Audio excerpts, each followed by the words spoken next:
Hello everyone. तो कैसे हैं आप लोग। देखिए आज एक कहानी आपको सुनाता हूँ कि किस तरीके से जो हमारा कर्मा होता है वो काम करता है। जैसे आप करोगे ना जो काम, तो ऐसे घूम के आपके सामने आके खड़ा हो जाएगा, क्योंकि धरती गोल है। हर बार ठंड, जनवरी फरवरी में ठंड आ जाती है, उसके बाद गर्मी आ जाती है, क्योंकि ऐसे ऐसे घूमता है। तो जैसे जैसे दुनिया घूमती है वैसे वैसे हम घूमते हैं, और हमारे साथ साथ हमारे कर्मों का जो फल होता है वो घूम के हमारे सामने आता है। इस कहानी से आपके समझ में आएगा। एक बुजुर्ग व्यक्ति था और एक बहू बेटे थे, और जो साथ में रहते थे तीनों, और उनका एक छोटा सा बच्चा भी था। बहुत ध्यान से इस कहानी को सुनिएगा, क्योंकि ये कहानी हर घर का हिस्सा हो सकती है। क्योंकि ज्वाइंट फैमिली या फिर ज्वाइंट ना भी हो तो भी किस तरीके से बूढ़े होने के बाद माँ बाप की जो होती है ना कद्र, वो कम हो जाती है। इस कहानी से आप लोग के समझ में आ जाएगी, और ये भी समझ में आएगा कि आपको क्या करना है। तो आइए स्टार्ट करते हैं। तो बहू, बेटी और वो बूढ़ा बुजुर्ग और उसका एक छोटा सा पोता एक घर में रहते थे।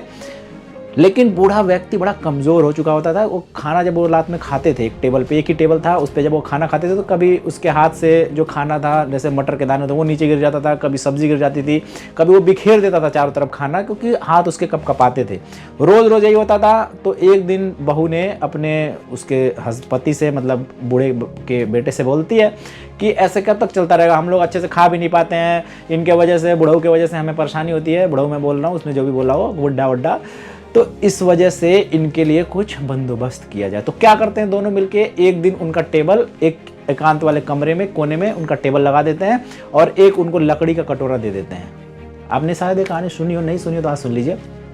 लकड़ी का कटोरा दे देते हैं कि भाई तुम इसी में खाओगे अपना, और इसी में ही आपको दे दिया जाएगा जो करना होगा। रोज़ाना उसको खाना उसमें दिया जाता है, वो अपना खाता रहता है। कभी कभार जब आंखें टकराती है, जैसे खाते हुए, अब बुढ़ा वहाँ खा रहा है, मतलब उसका बूढ़ा बाप वहाँ खा रहा है, माँ बेटे, मतलब उसके हस्बैंड और उसकी बहू, जो दोनों अपने आपस में वहाँ खा रहे हैं। लेकिन जब नज़र देते तो बूढ़े की आँख, मतलब बूढ़े बाप की आँख में आंसू पानी भरे रहते थे। लेकिन उनको कोई फ़र्क नहीं पड़ता था। लेकिन जो बूढ़ा जो था, उसका जो पोता था, वो देखता था रोज़ रोज़ ये पूरा। क्योंकि देखिए क्या होता है ना कि बच्चे ऑब्जर्व करते हैं। आपको लगता है ना कि बच्चे इग्नोर करते हैं, सब कुछ ऑब्जर्व करते हैं, टाइम आने पे एक्सप्रेशन को अपने दिखा देते हैं किस तरीके से एक्सप्रेस करना है। तो आइए अब मैं आपको बताता हूँ कि उसके बाद क्या होता है।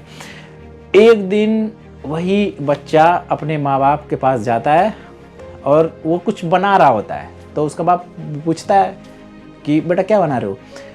तो बोलता है मैं भी एक लकड़ी का कटोरा बना रहा हूँ कि जब आप लोग बूढ़े हो जाएंगे तो मैं आप लोग को यही कटोरा दूंगा कि आप लोग उस कोने में बैठ के आराम से खा सकें। तो ऐसा असर होता है उस बेटे के ऊपर कि वो माफ़ी मांगता है अपने से। लेकिन देखिए असर तो, ये तो एक कहानी है ना, तो कहानी में तो हैप्पी एंडिंग होती है, तो यहाँ भी हैप्पी एंडिंग है। लेकिन ये कहानी सिर्फ कहानी ही है। असल में क्या होता है, जब बहुएँ आती हैं तो क्या होता है कि जो माएँ होती हैं वो बन जाती हैं एकदम डायन, और जो ससुर होता है वो बन जाता है ड्रैकुला। क्योंकि क्या होता है कि आते ही उनको चाहिए कि भैया अपना सेपरेट, हम अकेले लेके रहेंगे, हमारा बच्चा होगा, हमारा हस्बैंड होगा, मतलब 20 साल 30 साल तक जो माँ बाप इसको पाल के बड़ा करते हैं वो सिर्फ हमारा होगा। और फिर जब बुढ़ापे में वही काम उनके साथ होता है तो फिर अपना रोना पूरा दूर दूर तक सुनाती हैं। वृद्धाश्रम भर जाते हैं विद्या जो आपके होते हैं। तो ये कहानियाँ, इनसे सीखो आप कि आप जो करोगे कल आपके साथ होगा, 100% होगा, ये होना है, चाहे आप इस चीज़ को मानो या ना मानो। आपको लगता है ना कि बस जो हो गया कुछ नहीं होगा, सब कुछ होना है। तो ऐसे और कहानियाँ लेके आऊँगा। इस कहानी से सिर्फ ये सीखिए कि आज जो करोगे कल भरना पड़ेगा, जैसा करोगे वैसा भरोगे, ठीक है। तो आप आज के डेट में जिस तरीके से पेश आओगे अपने सोसाइटी के साथ, क्योंकि रिश्तेदारी में क्या होता है, भैया आप किसी को कोई शादी में बुला रहे, तो आप जाओगे तभी तो कोई और आएगा, आप नहीं जाओगे तो कोई भी आपके पास नहीं आएगा। तो आपको अगर सबको मिला के चलना है तो खुद सबसे मिलना पड़ेगा। तो मिलेंगे नेक्स्ट वीडियो में ऐसे ही और मज़ेदार कहानी लेते। तब तक के लिए अल्लाह हाफिज़।